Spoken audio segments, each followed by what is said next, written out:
thank you sa inyong presence this morning. We are expecting the Vice President to appear at 9 o'clock. Actually, nagpadala na ng advance party and check the premises early this morning. But then, dumating dito ay si Attorney Paul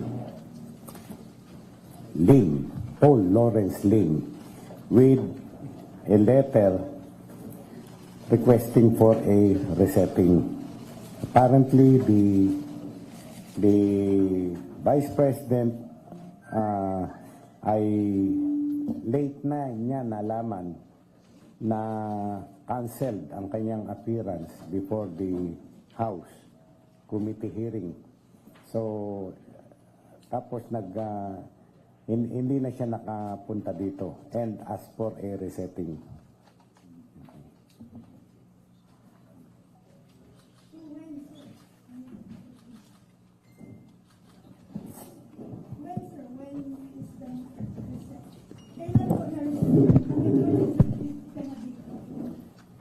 Wala siyang hiniling na petsa, but nag-usap kami tentatively we will set the appearance of the Vice President on the 11th of this month, December. Of December, yes. 11th of December.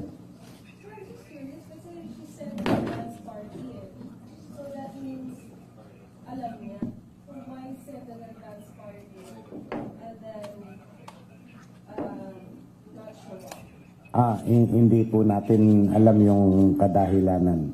No? Pero protocol po yun. Talagang ang security ng President, ng Vice President, yung mga matataas na tao, talagang dumadating agad sa engagement and check the surroundings para yung sa security.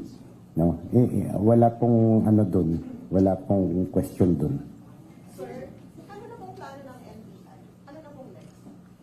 Next is, meron siyang request, a clear copy of the complaint filed against her, the documents initiated sa investigation, at yung mga possible questions na aming itatanong sa kanya. No? We will comply with her request dahil sa due process, no? Out of respect, dahil siya ay pangalawang pinakamataas na opisyal ng ating bayan. We will comply with her request. Baka mamayang hapon lang makakomply na kami, no?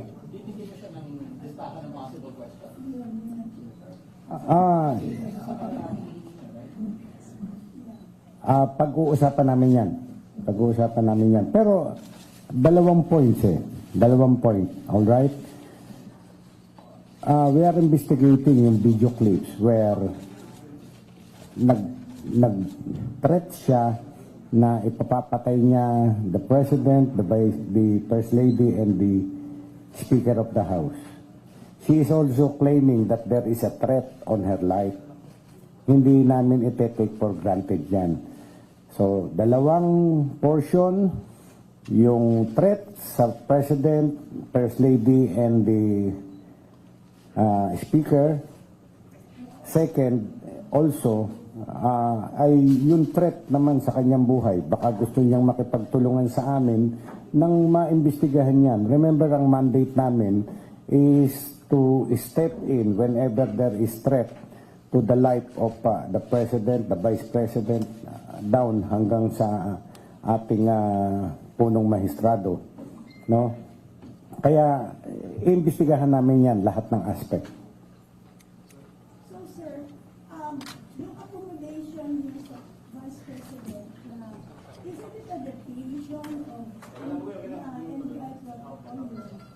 Magbibigay kayo ng, di ba, parang the complaint is fine, pero parang whatever evidence you have in hand and the possible questions, isn't that a deviation of NBI process?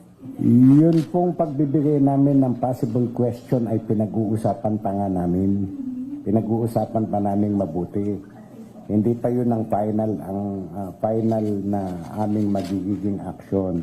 But then, a-apprise namin siya kung ano yung iniimbestigahan namin. At sinabi ko nga sa inyo, ang iniimbestigahan namin, yung video clips where nag-threat siya na may nakausap na siyang tao na papatay kay Presidente, sa First Lady at sa Speaker. At yun ay gagawin pagka siya ay namatay. Yun, i-clarify natin maigi yun.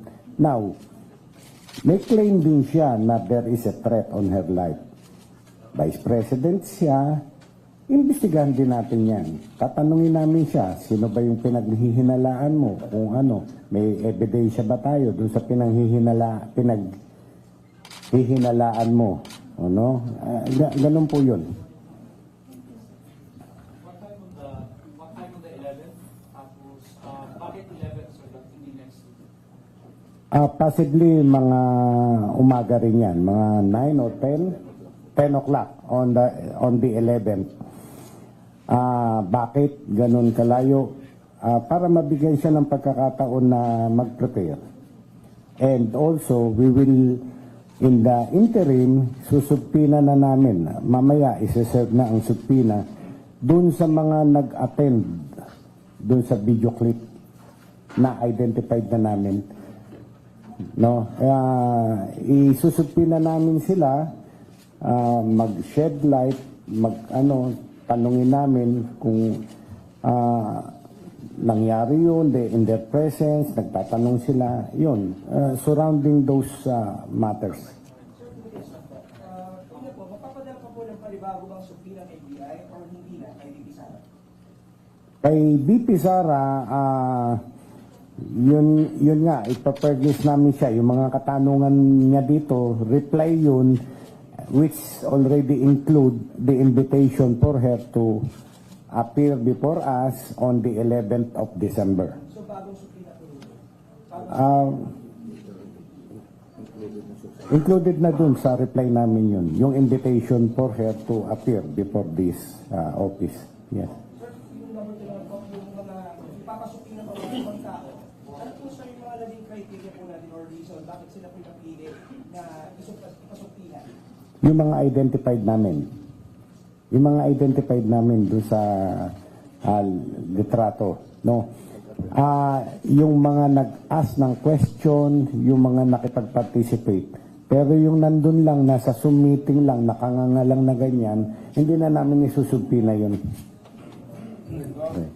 Ilan po yung personalidad na in-expect natin? Siguro mga 10, 12, like that. So, sir, you were able to secure the original Zoom? Yes, na-authenticate na namin yun.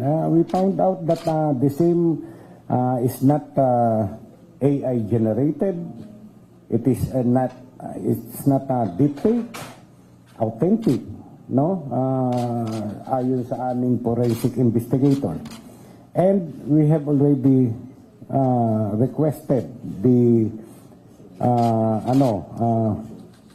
Facebook to preserve it.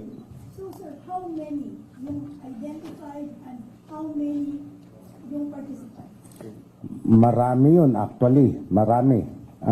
More than 20 ang participants doon. But then, sabi ko nga sa inyo, some of them ay nandun like now. Nandyan lang kayo. Ano namang kasalanan nyo kung ako'y gumagawa ng krimen? Wala, nandyan lang kayo. So, yung mga actively participated in that video clip, nagtanong, nagsalita, yung ganon, yun lamang ang aming imbitahan. Will they be charged? Those who ask? No. Hindi naman. Tatanungin lang namin sila na yung surroundings na bakit nangyari yun, ba't nagkaroon ng deklarasyon na ganon si Vice President, ganyan. Director, kasi ang sabi kasi ni VP Sara noong isang araw, well documented at parang ang impression, ongoing pa rin yung threats sa kanya at sa pamilya niya. Alright. Kung sa December 11 pa yung magiging hearing, paano matutugunan yung threats na yun? Hindi ba dapat merong urgency na Nasa sa kanya po yun eh. Kung gusto niya, mauna, pumunta agad sila dito and file a formal complaint kung sino yung nirereklamo nilang tao. Ganon. Unlike this threat to the president, sa kanyang bibig nang galing eh. Siya ang nagtetret. Pero yung nagtetret sa kanya, hindi natin alam kung sino. Hindi niya sinasabi. Diyan namin kailangan ng cooperation ni Vice President. Sabihin niya sa amin kung sino-sino yung mga tao na yun. Meron siyang ebidensya kung sino yun na nagtetret sa kanya. Yun, iimbestigahan po namin yun. Sino ba yung nag-float ng December 11 na date? Kayo or sila? Kami. Oo. Kami ang initial namin yun, usapan kanina after the council left. Nag-usap-usap kami, yun, ang napag-usapan namin yun initially. Okay. Follow-up lang po kasi nag-appear si Atty. Lim, sabi niya kung gano'n daw po siya. So, is there parang reason na po hindi dumating si VP? Kasi based sa mga previous interviews niya, darating siya, all that. May reason po kung nabanggit yung abogado sa inyo? Yes, ito nga, hanggang ngayon, ang reason ay dahil may ongoing House of Representative Committee on Good Government and Public Accountability na nakaset. Yung pagka-cancel ng House yesterday ay came in late daw. Late na yan na natanggap. So, she is not ready for the NBI investigation. Sir, have you conveyed the intention of the NBI to investigate VP Sara's threats to the lawyer? And ano din po ang sabi ng lawyer sa inyo, yung initial reaction or reply? Nagpapasalamat si Atty. Paul Lim na kasama pala yun sa investigation. But then, kayong lahat, alam nyo, lagi akong ini-interview. I have been telling you that will be included in our investigation. Pero at least official, sir, kasi sa lawyer.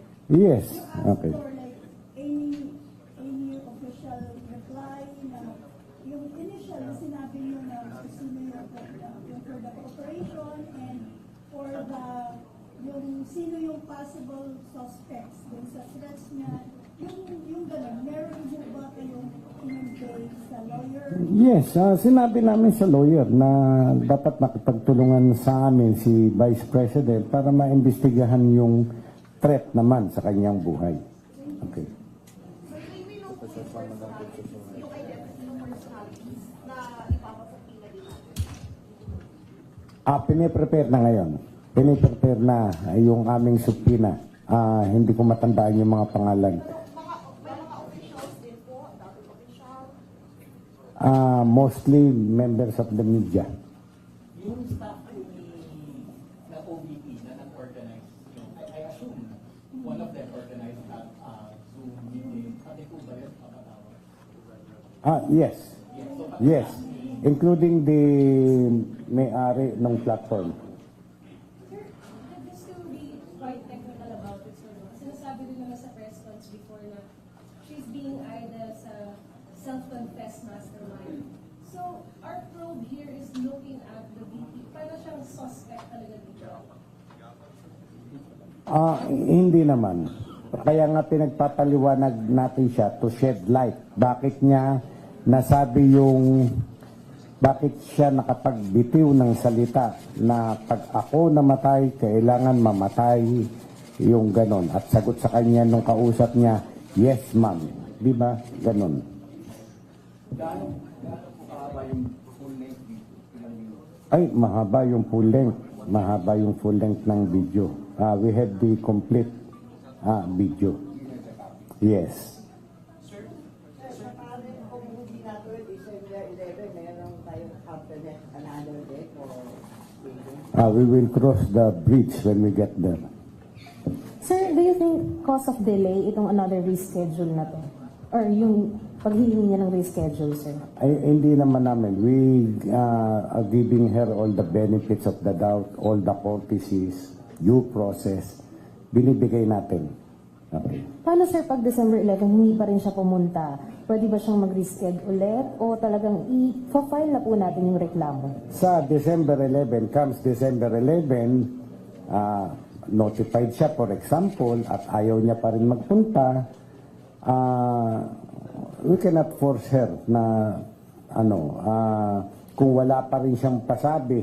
Maraming reason baka naman may reason kung bakit hindi na naman makakarating. Depende po sa reason, no? Pero pwede po siyang humingi ng another reschedule. Hindi natin masabi. We'll cross the bridge when we get there. December 11 po, kasama na rin yung 20 plus na kasabay na yun. Yung isusupina pa namin? No. We will set the hearing for this mga about 12 lang. Sinabi ko na yung 4 of them should appear in my office, in our office on Miyerkules, 4 na naman sa Huwebes, 4 na naman sa Biyernes. So naipon na namin yun, meron na silang mga statement.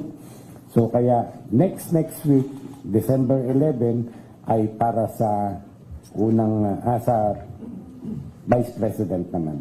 Sir, sorry if makulat ha. Just to be technical about it. Kasi when she was dubbed as the self-confessed mastermind, is she being probed for actually saying that she contracted a killer, di ba? So is she a hostile witness against her own self? Or is she a suspect?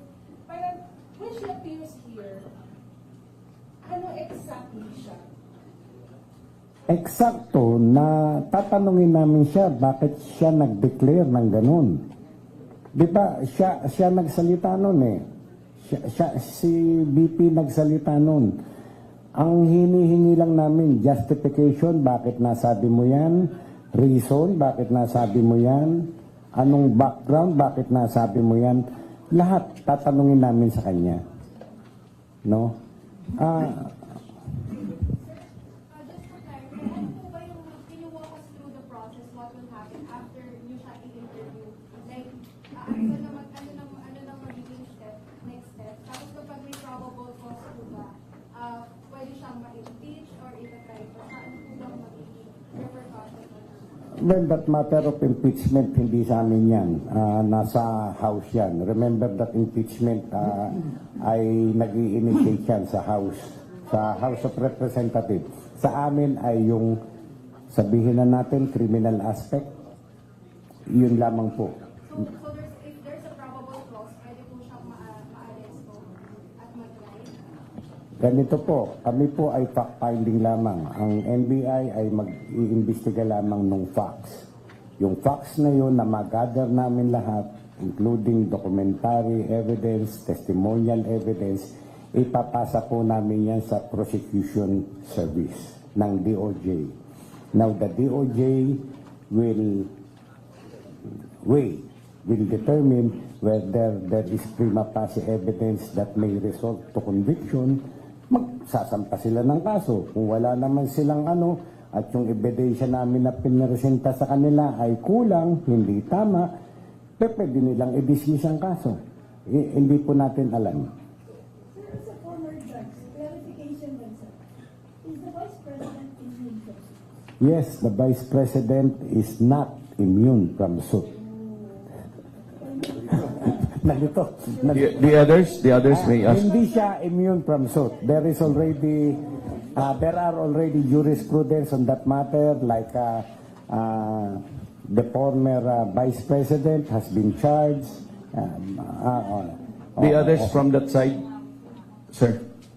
Sir, sinabi po ni Vice President sa the other day na hindi daw po actionable yung threat na yun. It will not hold water. Hindi rin daw po active threat ito kasi hindi naman daw pinatay si Sasa. What's your take? Yan nga ang pinag-aaralan naming mabuti kung tama ba yung sinasabi ni BP versus dun sa evidence naming hawak at kung ano yung sinasabi ng batas. Dun lamang po kami. Okay. Yung anti-terror daw na playbook ng gobyerno daw po, Director, ito po'y parang ginawa din lang kay dating Kong Neves. Your reaction, sir? Una, hindi pa ako director noon nung mangyari yun. Pangalawa, nag-base lang, siyempre. Ang NBI, nag-base lang dun sa mga ebidensya na naipresenta and what is again provided by the anti-terror law. Yun lang, sinusundan lang namin yun. Remember na kami sumusunod lamang dun sa batas, kung ano sinasaad ng batas. Last po, sir, it appears daw na pinipilit lang daw po siyang gawa ng kaso. Last reaction lang. Ay, siyempre, matter of defense na naman yan ni BP Sara, pero lahat naman tayo nakapanood nung threatening video clip. So, dun lang kami nagpa-found. Sir, clarification na po, yung BP na siya makakapunta dito kasi yung malalaman na was that stated in the letter or was relayed by the lawyer? Yes,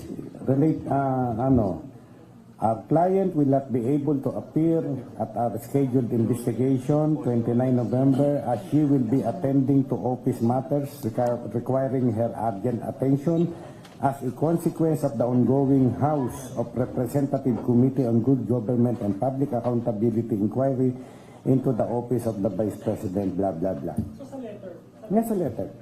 Nasa letter. sir, ano po nangyayari kapag nag-skip pa rin si BP sa December 11? Depende nga kung anong magiging reason niya naman on that day.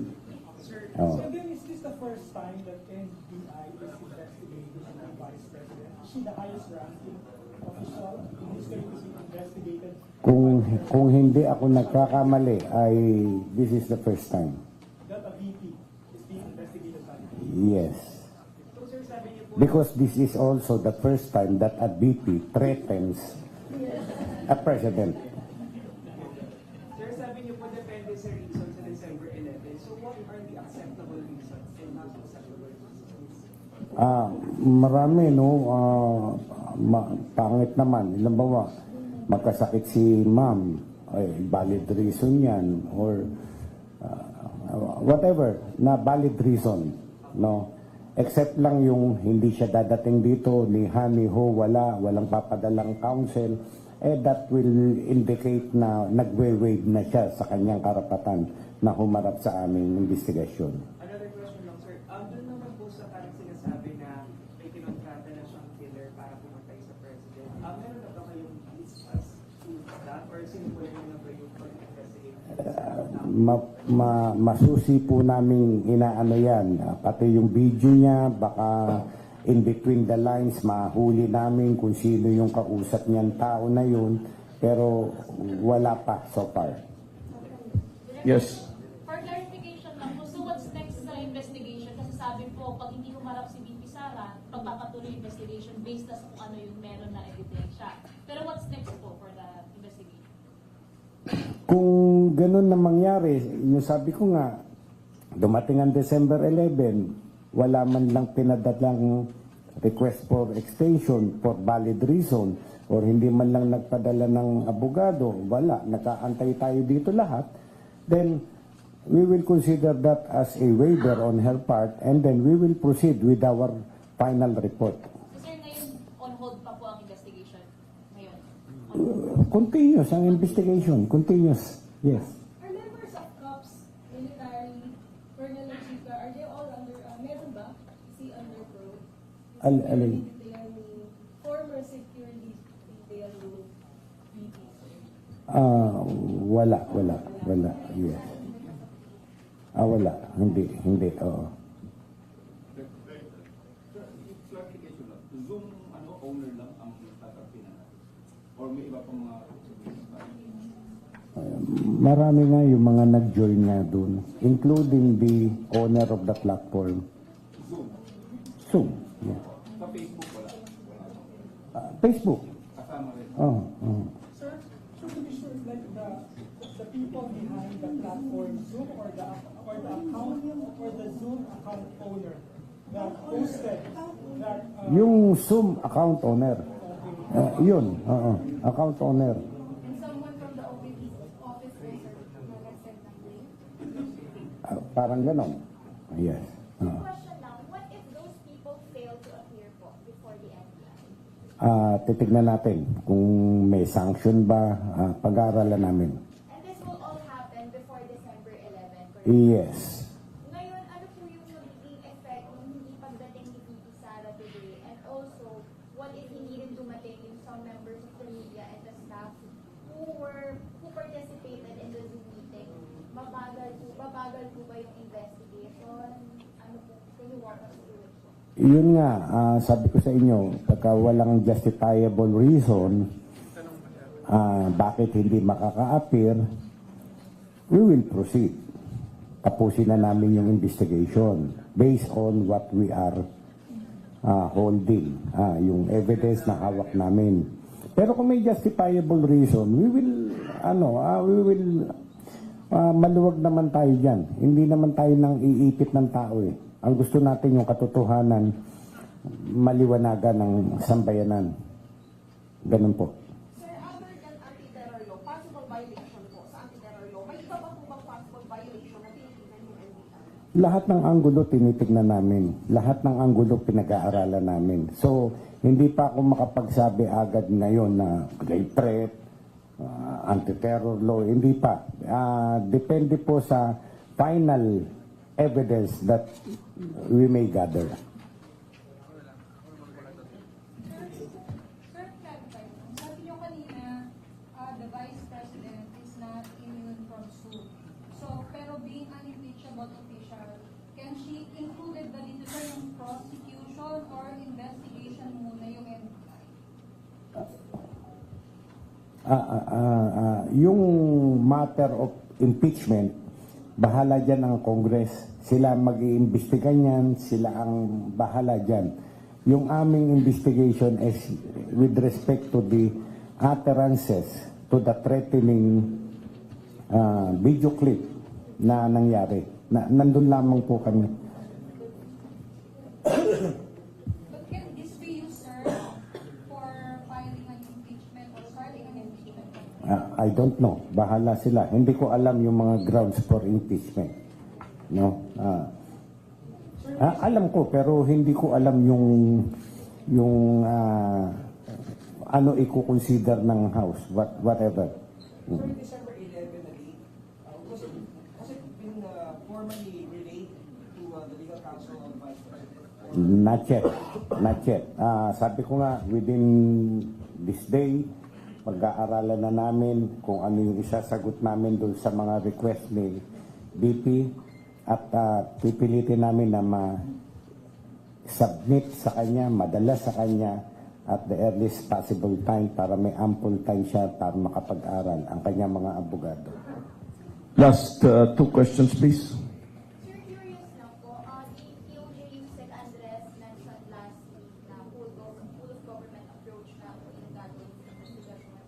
And natanong po siya na if possible ba na nasasama yung investigasyon ng House on the confidential funds.